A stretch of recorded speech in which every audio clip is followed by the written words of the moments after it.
दोस्तों, ये है पत्रिका छत्तीसगढ़। मैं हूं योगेश मिश्रा।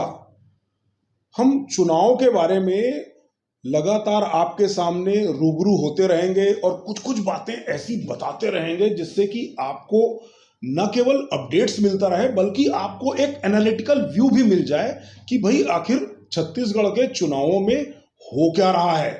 और इसमें आपको सबसे पहली बात मैं बताना चाहूंगा कि वर्तमान में जो स्थिति है, जिस तरह से चुनावी सरगर्मी बढ़ी हुई है छत्तीसगढ़ में, उसके बैकड्रॉप में सबसे ज्यादा फ्रीक्वेंसी अगर किसी लीडर की है आने की, समझने की, रणनीति में शामिल होने की, तो वो है अमित शाह, भारतीय जनता पार्टी के कद्दावर लीडर, पुराने ex president Bharatiya Janata party के। और सबसे बड़ी बात, आज वर्तमान में वो केंद्र में गृह मंत्री हैं।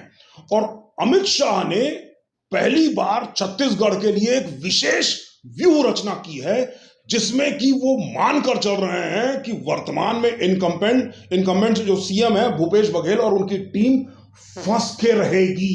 यानी कि इस बार भारतीय जनता पार्टी ने डिसाइड कर लिया है कि अमित शाह के स्ट्रेटजी के बेसिस पर वो अपनी खोई हुई सत्ता वापस निकाल ले। भारतीय जनता पार्टी लगातार 3 बार जीती है छत्तीसगढ़ में और उसके बाद उसे ऐसे हार का सामना करना पड़ा जो बहुत ही शर्मनाक रही।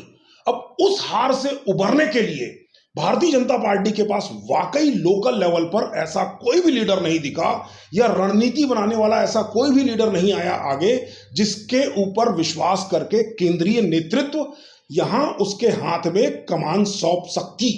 इसीलिए अमित शाह को पूरी की पूरी बागडोर अपने हाथ में लेनी पड़ी।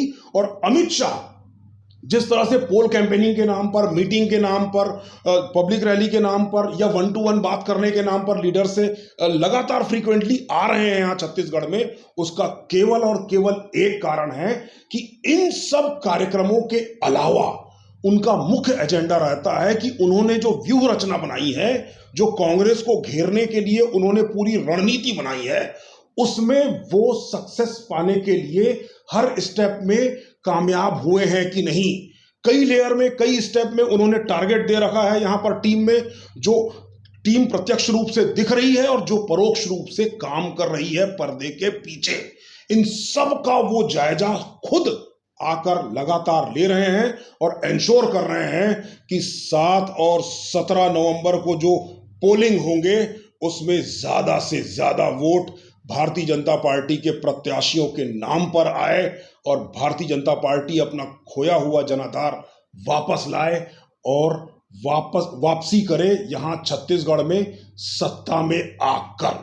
और इसी तरह के टिडबिट्स, इसी तरह के एनालिसिस और इसी तरह के स्पेसिफिक खबरों में एनालिसिस के लिए आप पत्रिका छत्तीसगढ़ के साथ बने रहें। नमस्कार।